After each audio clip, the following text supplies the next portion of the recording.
Hey everyone, welcome to Binge Bar. Today we're going to be talking about some of the most strangest moments in the history of the NHL. We have trades, goals, and even the penguin napping to share with you. So without further ado, let's get right into this. 1993 featured a lot of historical moments in the NHL. The Montreal Canadiens won the Stanley Cup, the Anaheim Ducks and Florida Panthers played their very first season, and the original Winnipeg Jets traded away star and four-time Stanley Cup champion to the Red Wings for only $1. Yup, you heard that right. 1993, the $1 man was born. His name was actually Chris Draper, and he would go on to play 17 seasons in Motor City, and he would even be named the alternate captain for some time. So if you thought Adam Larson for Taylor Hall was a bad trade, I'm guessing you didn't know about this one. In the November of 1979, a goal would make hockey history, and the team to do it would be the New York Islanders. The player to do it would be a goalie, and his name is the man, the myth, and the legend, Billy Smith. Smith is actually credited with a lot aside from his fourth Stanley Cup. Nicknamed the Hatchet Man for his notable temper and his use of a goalie stick against opposing players of other teams. He also wouldn't participate in the post-game handshakes, and he even once went after the star player of the New York Islanders, Mike Bossy, after a game. Love him or hate him, Billy Smith was a madman, and he is also credited with achieving the first goal scored by an NHL goalie. Goaltender credited with scoring a goal. With the delayed penalty called and the Colorado goalie off the ice, he was the last Islander to touch the puck. And he also gets the credit of being the only NHL goalie to score a goal where their team still loses.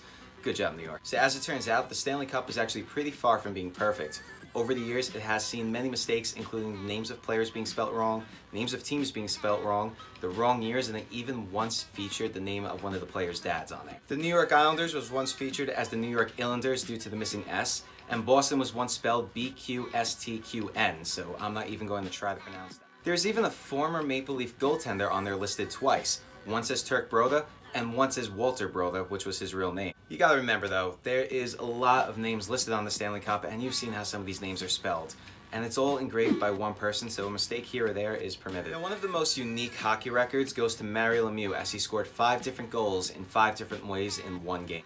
Lemieux scored 1 at even strength, 1 on the power play, 1 on the penalty shot, 1 shorthanded, and to finish off the game, he scored that last one on the open net.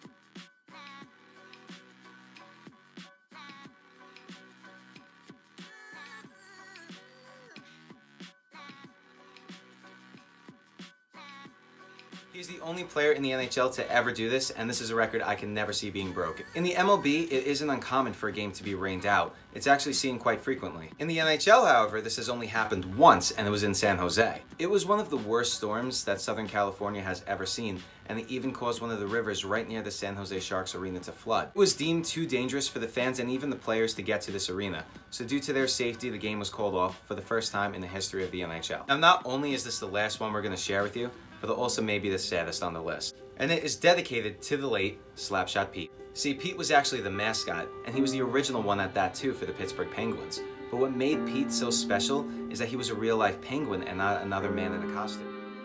That's not where the story gets weird though. Pete's tenure with the Pittsburgh Penguins was shortly lived, sadly, as the little guy caught a very, very bad cold, to say the least. He later passed away from pneumonia a couple days later.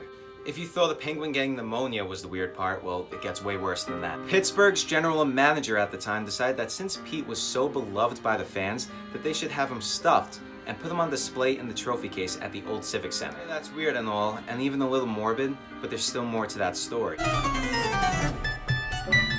Poor Pete was then stolen from the trophy case, and this poor little guy's penguin napping still remains a mystery to this day. Now, what I think is just the worst part about this story is that poor Pete is probably in a box or on a shelf in some guy's basement or garage, and he's never going to be seen again.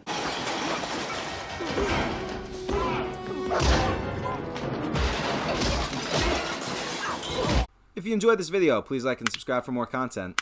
Thank you. We'll see you next time.